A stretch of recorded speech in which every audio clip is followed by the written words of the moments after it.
Olá, pessoal, e sejam muito bem-vindos ao segundo episódio da nossa série especial de aprofundamento jurídico. Hoje, vestindo aqui o meu chapéu de professor especialista em direito digital, eu estou muito empolgado para guiar essa nossa análise. Se no nosso primeiro encontro a gente traçou as premissas introdutórias, neste segundo episódio a gente vai fazer um verdadeiro mergulho acadêmico e dogmático na arquitetura legal que passa a governar os produtos e serviços de tecnologia da informação.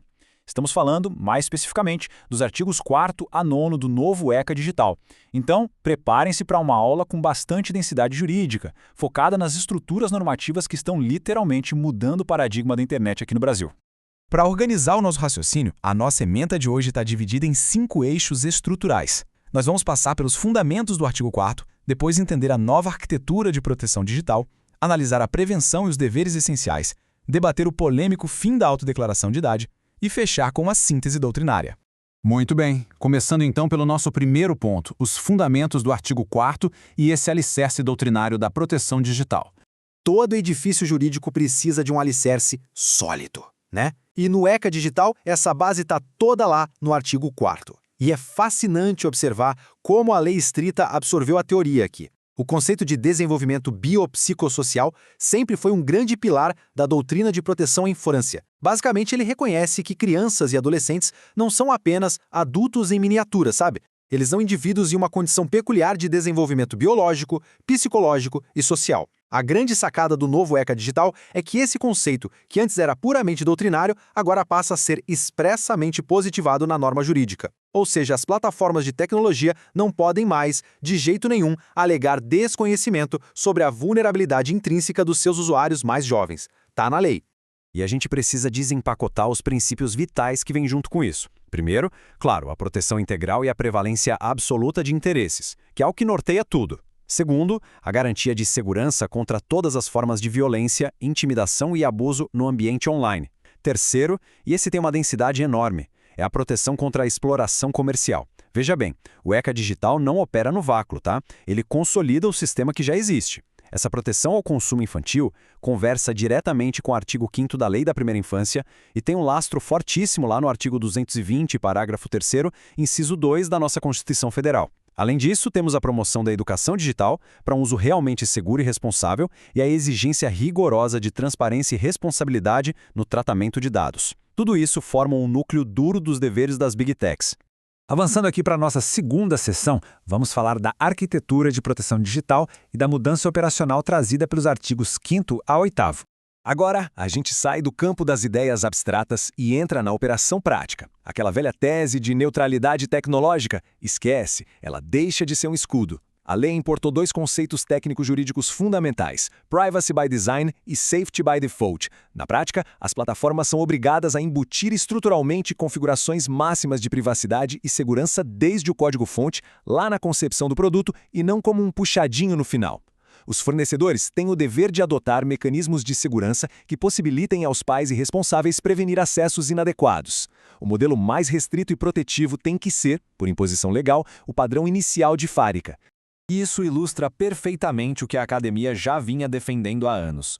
Como o pesquisador Pedro Hartung costuma pontuar, os direitos das crianças devem ser incorporados de forma estrutural no design dos produtos digitais. Essa teoria do Rights by Design deixou de ser só um ideal bacana de congresso acadêmico e virou a linha de base legal obrigatória para qualquer produto de TI que atinja a molecada. Chegamos então na terceira parte, a prevenção e os deveres essenciais com foco na mitigação de riscos sistêmicos.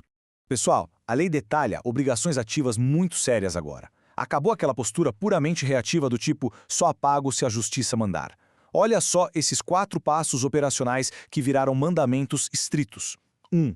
Avaliar a adequação do conteúdo para garantir a classificação indicativa correta. 2. Gerenciar de forma ativa o risco sistêmico à saúde e à segurança que os próprios recursos da plataforma geram. 3. Viabilizar uma escolha realmente informada e acessível para o usuário. E 4. Prestem atenção nesse porque a densidade jurídica aqui é altíssima. Adotar padrões arquitetônicos que evitem o uso compulsivo. Exatamente. Projetos de software feitos propositalmente para gerar vício e prender a atenção da criança num loop infinito agora são alvos diretos de responsabilização civil e administrativa. E o legislador não deixou isso solto, não. A lei especifica claramente as áreas obrigatórias de mitigação de risco. É dever das plataformas adotar medidas reais para prevenir e mitigar riscos em relação a exploração e abuso sexual, violência física e intimidação sistemática virtual, o famoso cyberbullying, jogos de azar e aqueles produtos que contêm caixas de recompensa, as chamadas loot boxes, que a gente sabe como funcionam, produtos e designs viciantes, que acabamos de comentar, práticas publicitárias predatórias enganosas e, claro, a pornografia. É uma obrigação sistêmica de desenvolver processos e projetos que de fato impeçam acesso a esses conteúdos manifestamente inadequados ou ilegais. E isso nos leva à nossa quarta sessão, que é o fim da autodeclaração de idade, tratando das linhas vermelhas absolutas lá no artigo 9º. Esse é, na minha visão, o clímax dogmático da nossa análise de hoje. Eu levanto aqui essa questão central para a nossa reflexão, como o legislador decidiu tratar, de forma definitiva, o acesso a ambientes de risco extremo, como a pornografia. A resposta que a norma traz é muito clara e, francamente, encerra anos de debates que não levavam a lugar nenhum. Porque olha só o contraste brutal. A gente tinha um antigo paradigma baseado na idade autodeclarada, onde o usuário simplesmente digitava qualquer ano de nascimento, um modelo super fácil de burlar e juridicamente muito insuficiente. O novo mandamento trazido pelo artigo 9º impõe que as plataformas adotem mecanismos confiáveis de verificação de idade.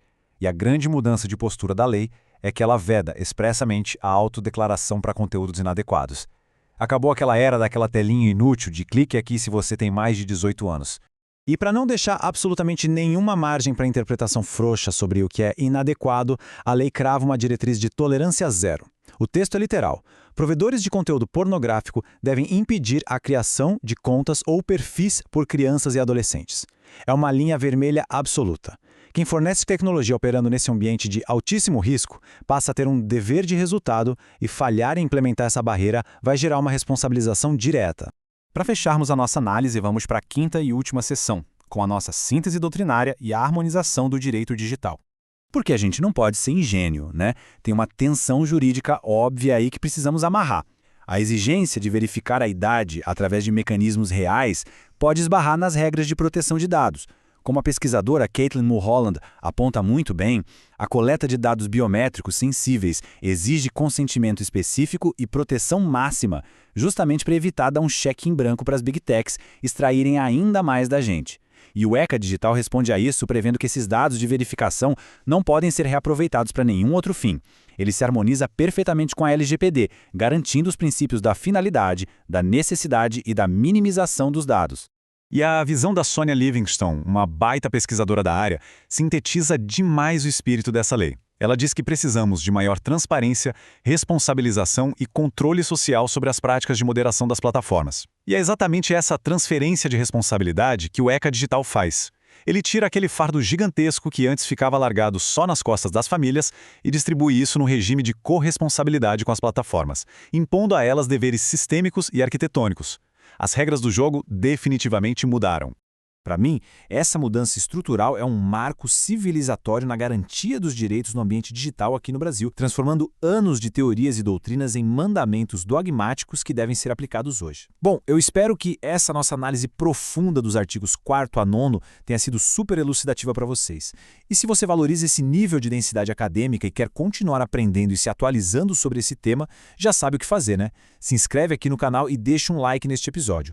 Isso é fundamental para a gente continuar trazendo conteúdos desse nível para vocês. Um grande abraço e a gente se vê na nossa próxima aula sobre direito digital.